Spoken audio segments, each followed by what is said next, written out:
You're about to do a 2026 investor audit. Not for your portfolio, for you. No stock picks, no predictions, no next big thing. Just 7 questions that expose self-sabotage, quietly, honestly, and without excuses. Answer them in your head. Don't negotiate. Don't explain. Don't soften the truth. Keep a simple score from 0 to 7. And here's the rule. If you fail 3 of these, you're not investing. You're improvising. And Mr. Market loves improvisers because he can rent your emotions at a discount. One more thing. Question 4 is the one that destroys decades. It doesn't look dramatic. It looks reasonable. That's why it works. All right, let's audit you. In 2026, the market will do what it always does. It will change outfits, new narratives, new heroes, new villains, new headlines that feel like they were written specifically to hijack your attention. But the human mistakes underneath, same old script. People don't lose money because they can't read a chart. They lose money because they can't read themselves. Benjamin Graham didn't build a philosophy for people who want excitement. He built a philosophy for people who want to survive their own worst decisions and still get wealthy over time. So think of this as a mirror, a clean mirror, not the kind that flatters you, the kind that tells you the truth before the bill arrives. Question 1. Do you have a written investing policy or just moods? Not, I kind of know what I'm doing. Not, I follow some rules. I mean, written. Something you could hand to a stranger and they could predict your behavior when the market drops 30%. And your phone starts vibrating with panic. Because if you don't have a policy, your policy is whatever you feel on the day. And feelings are expensive in this business. Graham's defensive investor, his intelligent investor, wins not by brilliance, but by consistency, by refusing to be redesigned by every new headline. A written policy is how you stop being recruited by noise. So here's the audit test. If I asked you right now, what do you buy? When do you buy it? How do you size it? When do you sell? What would make you do nothing? Could you answer in 1 minute without opening an app? If the honest answer is no, mark it. Failing this doesn't mean you're stupid. It means you're exposed. Because in the absence of rules, Mr. Market becomes your coach. And his training program is emotional whiplash. Here's the micro action that changes everything. Write 5 lines. 5. 1. My time horizon is blank. 2. My default allocation is blank. 3. I buy when blank. 4. I sell only when blank. 5. During crashes, my rule is blank. Not perfect, just real. That's how you stop being the person who knows better, but still panics anyway. Now, if you failed question 1, question 2 will feel uncomfortably familiar. Question 2. When you say risk, do you mean volatility or permanent loss? Most people think risk is a red day. They see the market down 2% and their body reacts like it's a fire alarm. But Graham's definition is colder and more useful. Risk isn't fluctuation. Risk is the probability of permanent loss of capital. Volatility is noise. Permanent loss is damage. And confusing the two is how people sell great businesses at terrible prices and buy terrible businesses at great prices, while calling it being careful. So here's the audit test. The last time you wanted to sell, what was your real reason? Be honest. Was it because something changed in the business? Its earnings power, its balance sheet, its competitive position, its intrinsic value? Or was it because the price embarrassed you? Because the chart looked ugly? because the headlines started using words like bloodbath, crash, fear, recession, meltdown. If your reason was mostly price, market. That's volatility pretending to be risk, and it's a very convincing actor, micro action. Before you sell anything, in 2026, ask one question out loud. What changed in intrinsic value? If your answer is nothing, just price, then you're not responding to information, you're responding to mood. And mood is Mr. Market's native language. Now, question 3 looks innocent, it sounds productive, it even feels responsible, but it's one of the most expensive habits an investor can have. Question 3. Are you mistaking activity for intelligence? Some people don't have an investing strategy. They have an anxiety management strategy. They trade because doing something feels better than doing nothing. They refresh because uncertainty feels like danger. They adjust because stillness feels like stupidity. But the market doesn't pay you for movement. It pays you for being right, and for staying right long enough for time and compounding to do their work. Overtrading is how you turn long-term investing into a short-term job without the short-term edge. So here's the audit test. In the last 90 days, how many portfolio decisions were driven by a process, and how many were driven by a feeling? Not a big feeling. Sometimes it's subtle. A little irritation, a little fear of missing out, that FOMO, a little I should probably do something. If you can't tell the difference, mark it, because that's the trap. Activity can disguise itself as discipline, micro action. Do a simple turnover confession. Ask, how often do I change my mind? If your holdings change faster than the businesses change, you're not investing in companies. You're investing in opinions, and opinions are fragile. Now we reach the one I warned you about. Question 4. Do you demand a margin of safety, or do you demand excitement? This is the quiet killer, because nobody wakes up and says, today I will destroy my financial future. They wake up and say, this feels like an opportunity. This is the future. Everybody's talking about it. It's different this time. And often what they really mean is, this makes me feel something. Excitement, certainty, belonging. That's not investing. That's emotional consumption. Graham's most important contribution isn't a spreadsheet trick. It's a philosophy. Always demand a margin of safety. A margin of safety means you don't need to be a prophet. You can be wrong about some things and still be okay. You can survive your own mistakes. That's the entire point. So here's the audit test. When you buy, are you buying because the price offers safety, or because the story offers dopamine? If you're honest, you can feel the difference. Safety feels boring. Excitement feels urgent. Safety asks for patience. Excitement begs for now. If you tend to buy what you can't stop thinking about, mark it.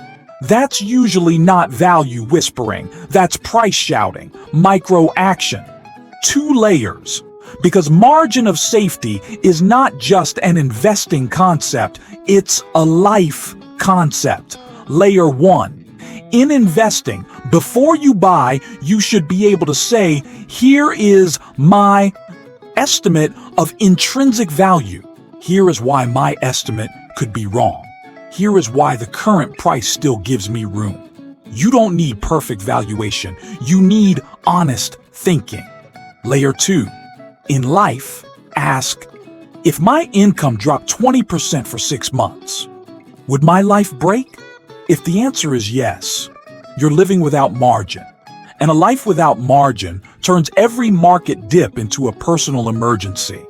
When people have no emergency fund, no cash buffer, no breathing room, every downturn becomes panic. They don't sell because they want to. They sell because they have to. And that is how Mr. Market turns volatility into permanent loss. Now, if question 4 stung, question 5 will reveal why. Because most people don't invest like owners. They invest like tourists. Question 5. Could you explain each holding like you own the whole business? Imagine this. You're not buying a ticker. You're buying the entire company. The factories, the contracts, the employees, the risks, the balance sheet, the cash flows, the future obligations. Would you still buy it? Or were you only buying it because the chart was going up? Graham's mindset is simple. A stock is a piece of a business, and businesses are evaluated by fundamentals: earnings power, assets, liabilities, competitive position, management quality, and price relative to value. So, here's the audit test. Pick your top 3 holdings. Could you explain, in 60 seconds each, what does this company sell? Why does it make money? What could destroy its earnings power? Why is the current price sensible relative to intrinsic value? If you can't, mark it. Because you're not acting like an owner. You're acting like a participant in a story. And stories are the favorite currency of speculation. Micro action. Do the silent partner test. For every holding, write one sentence. I own this because blank. If you can't fill the blank without mentioning price movement, hype, or what someone on social media said, you don't own a thesis. You own a hope. Now we go deeper. This next question is about the most expensive emotion in the market. Not fear, not greed. The one that hides behind being proactive. Question 6. Is impatience making you pay a hidden tax? There's a tax that doesn't show up on your brokerage statement. It's not labeled. It's paid in tiny decisions, in early exits, in constant switching, in abandoning a sound plan because it feels slow. Impatience is the emotion that turns compounding into a mirage. Because compounding doesn't reward intensity. It rewards endurance. Think about it. Most people can do the right thing for a week. Many can do it for a month. Some can do it for a year. But investing rewards the person who can do the right thing for a decade, especially when doing nothing feels unbearable. So here's the audit test. How often do you check prices? Not because you need to rebalance, not because you're making a planned contribution, just to feel something. If you check daily, mark it. If you check multiple times a day, mark it twice in your mind. Because what you're really doing is training your nervous system to react to noise. You're building a temperament that cannot tolerate normal volatility. And without temperament, no strategy survives. Micro action. Create a cool down rule. If you feel urgency, if your heart rate changes, if you feel the impulse to fix something immediately, you do nothing for 24 hours. For some people, it needs to be 72. During that cool down, you reread your written policy from question 1. You ask the intrinsic value question from question 2. You remember margin of safety from question 4. You let the surge pass. Because the market will still be there tomorrow. Your future will not be there if you keep paying the impatience tax. Now we arrive at the final question. This one determines your identity, and identity determines behavior. Behavior determines returns. Question 7, are you a defensive investor by design? Or an enterprising investor by fantasy? Graham didn't just teach how to invest. He taught that there are different types of investors, and pretending to be one when you are another is dangerous. A defensive investor is not lazy. A defensive investor is honest. They accept that their edge is discipline, diversification, and long-term behavior. They build a strategy that survives their worst days. An enterprising investor earns the right to be selective. They do the work. They study financial statements. They understand valuation. They require a margin of safety. They have a checklist. They know what they own. They know why they own it. And they can tolerate being lonely. So here's the audit test. Which one are you really? Not in your dreams, in your schedule, in your calendar, in the hours you actually spend. If you want enterprising returns, but you don't read, don't study, don't analyze, don't write, don't review, mark it. Because that gap between your desired identity and your actual behavior is where self-sabotage lives. It's where people blend speculation into retirement plans. It's where they mix fun trades into money they can't afford to lose. It's where they chase AI hype, meme stock behavior, and short-term narratives, while telling themselves they're long-term investors. Micro action. Choose a lane for 2026. If you're defensive, make it simple. Make it automatic, make it resilient. Use broad diversification, index, funds, ETFs, consistent contributions, periodic rebalancing. Build your emergency fund. Protect the downside. Let time do the heavy lifting. If you're enterprising, earn it. Limit the number of holdings you can actually understand. Set position size rules. Write your thesis. Demand a margin of safety. Track your decisions like a professional, because you are choosing the harder path. Now take your score. How many did you pass? Be honest. If you pass 6 or 7, you're rare. Not because you're smarter, because you're more disciplined. If you passed 4 or 5, you're close. But you have a few open doors where Mr. Market can still walk in and rearrange the furniture. If you pass 3 or fewer, here's the uncomfortable truth. Your biggest risk in 2026 is not the Fed, not inflation headlines, not interest rates, not geopolitical noise, not earnings season volatility. It's you. But that's also the good news, because you can't control the market. You can control your process. And when you control your process, you don't need to predict. You only need to be prepared. Now let's close the circle. Picture the scene from the beginning again. It's a normal day. You're at work or walking or at the gym. Your phone lights up. The market is down hard. The headlines are loud. The charts are red. Social media is performing panic like a sport. Your finger hovers over sell.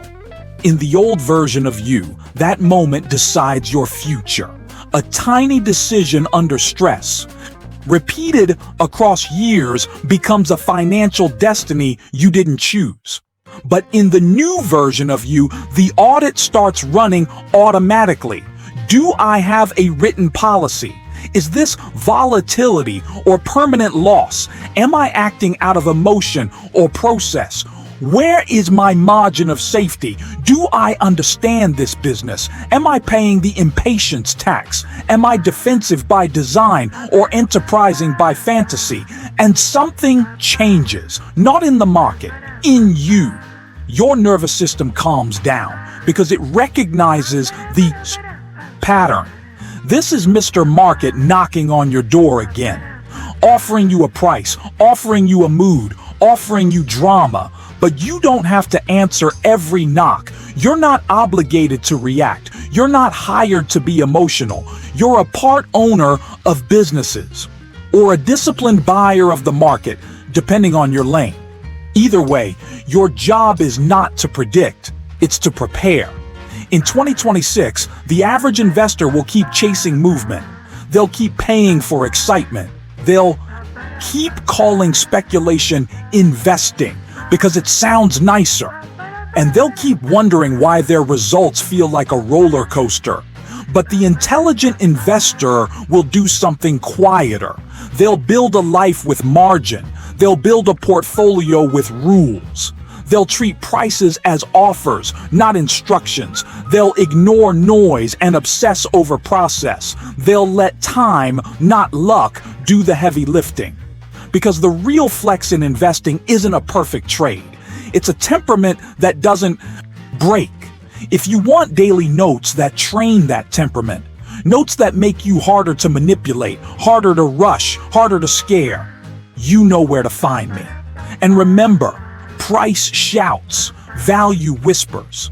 In 2026, don't become fluent in shouting, become loyal to the whisper.